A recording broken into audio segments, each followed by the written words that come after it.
YouTube channel में आपका स्वागत है। अबुआ आवास का फाइनल प्रतीक्षा सूची अब अंतिम रूप में है। सभी पंचायत में एक एक करके ग्राम सभा आयोजित हो रही है और योग्य लाभुकों का चयन और अयोग्य लाभुकों का छंटनी प्रारंभ है।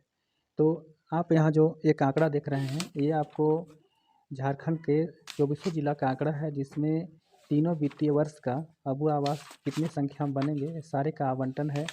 और इसी आवंटन से आपको पता चल जाएगा कि आपके ज़िले में कितने आवेदन आए हैं और कितने आवास बनेंगे। और अब जब आप आवेदन दिए हैं तो आपको स्पष्ट रूप से पता चल जाएगा कि हमारा सिलेक्शन होगा या किसी और का सिलेक्शन होगा।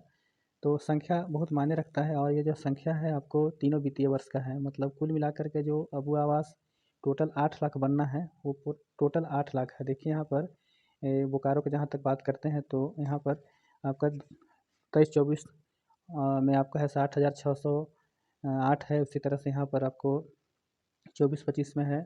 और 24-25 में जो भी जिस ज़िले का जो आवंटन होगा वो बहुत ज़्यादा है, क्योंकि 24-25 में आपका है 3.5 लाख आवास का आवंटन दिया गया है और 2023-24 में जो है आपको 2 लाख का है। हालांकि 2023-24 जो वित्तीय वर्ष है बहुत कम समय बचा हुआ है, क्योंकि ये आवास को मार्च 2024 तक कंप्लीट कर देना है और इसीलिए प्रक्रिया इसका है बहुत ज़ोरों से चल रहा है, क्योंकि इसे टारगेट भी पूरा करना है। क्योंकि जब फाइनल सूची बन जाएगी तो बहुत सारा वर्क बचा हुआ है। फाइनल सूची बनने के बाद जो फर्स्ट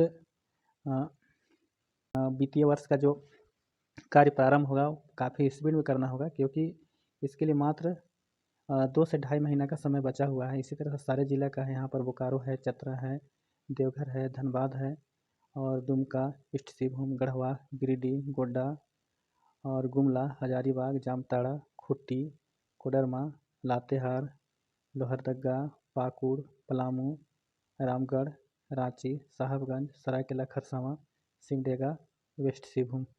तो यहाँ पर देखिए कुल मिलाकर के आपको सारा आंकड़ा दिया हुआ है।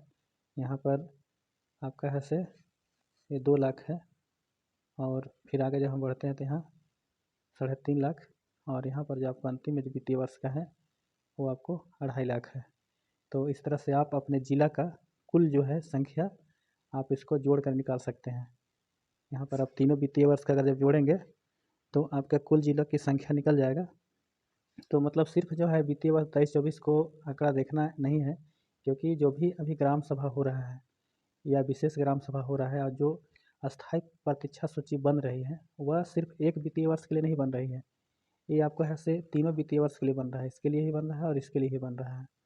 और जो भी अभी अबुआ आवास में जिस किसी का अगर नाम नहीं है तो उसके लिए भी पोर्टल खोला गया है और किसी तरह के अगर गड़बड़ी होती है तो उसका शिकायत भी आपको प्रखंड स्तर पर करना है। मतलब अबुआ आवास के योग्य लाभुकों को देने के लिए इसके लिए आपको बहुत तरह की कमेटी बनी हुई है। प्रखंड स्तर पर भी कमेटी है, अनुमंडल स्तर पर है, जिले स्तर पर है।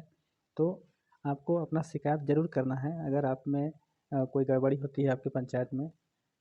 और दूसरी बात यह है कि अगर मानते हैं गड़बड़ी के साथ ये भी हो सकता है, आपका त्रुटि भी हो सकता है, कहीं गलत भी हो सकता है, तो इसका निवारण भी है। मैंने ऐसा नहीं है कि ग्राम सभा प्रतीक्षा सूची को फाइनल अगर कर देती है, अगर किसी प्रकार का त्रुटि रह जाता है तो सुधार नहीं होगा, उसका सुधार होगा और बीच में कुछ ऐसे ऑप्शन आएंगे और जब फाइनल होगा तो उसका जियो टैग होगा और आपका प्रथम किस्त का भुगतान बहुत जल्दी होने वाला है, क्योंकि अब लगभग इसका प्रक्रिया एकदम अंतिम चरण में है और काफ़ी स्पीड में चल रहा है काम। तो इस तरह से आप ऐसे अपने ज़िले का आंकड़ा डाटा सब देख सकते हैं। या वो आपकी संख्या है, कितना संख्या में आपको ऐसे आवंटित किया गया है और बिल्कुल कैटेगरी वाइज इस बार किया गया है। मतलब SC ST का 50% है, OBC को 35% और माइनॉरिटी का 10% और जनरल को 5% किया गया है। इसलिए इसका पैनल बनाने में किसी प्रकार कोई ज़्यादा परेशानी नहीं है, बहुत आसानी से बन जाएगा। तो चलिए, अगर आपको वीडियो अच्छा लगा तो आप लाइक और शेयर ज़रूर करेंगे। धन्यवाद।